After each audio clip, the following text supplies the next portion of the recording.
Magandang umaga mga ka-happy hour. Narito ang mga balita para sa MBC TV Network News Update, 9 AM edition. PCO Acting Secretary J. Ruiz, tuloy lang sa pagtatrabaho.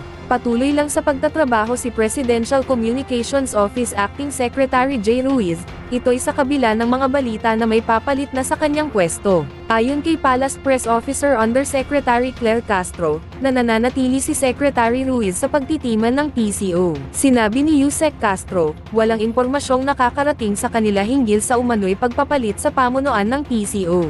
Binigyang diin ni Castro na tuloy lang sa kanyang trabaho si Ruiz na siyang nananatiling acting secretary ng PCO, tugon ito ni Castro kaugnay sa mga ugong na may napili ng bagong PCO secretary si Pangulong Ferdinand Marcos Jr. Batay sa mga ulat, isang PR executive ang matunog na umano'y papalit sa pwesto ni Ruiz. Si Ruiz ay muling nire-appoint ni Pangulong Marcos matapos ma-bypass ng Commission on Appointment.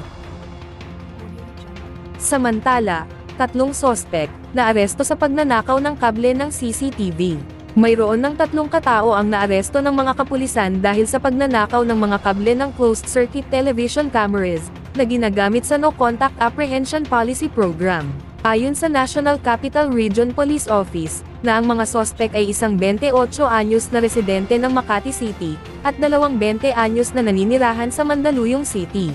Base sa ginawa ng investigasyon, na nakita ng mga personnel nila ang pagtitipong ng ilang kalalakihan sa footbridge ng Guadalupe, kung saan naganap ang pagnanakaw dito, ay naaktuhan ng mga kapulisan ang pagpuputol ng mga sospek ng kable ng mga CCTV.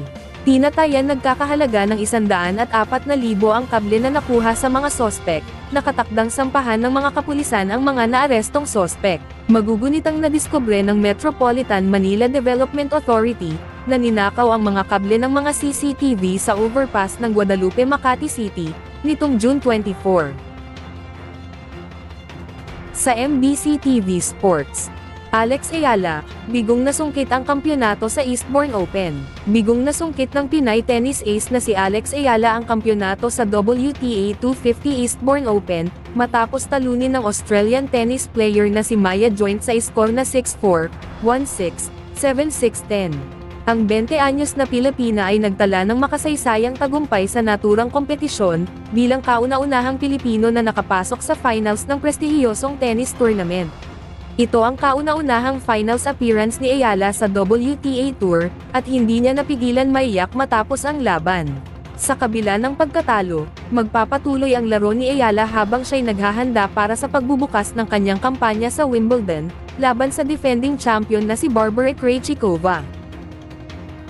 At yan ang mga balita para sa MBC TV Network News Update, 9 AM edition. Abangan ang mga susunod na balitaan mamaya, para sa 10 AM edition.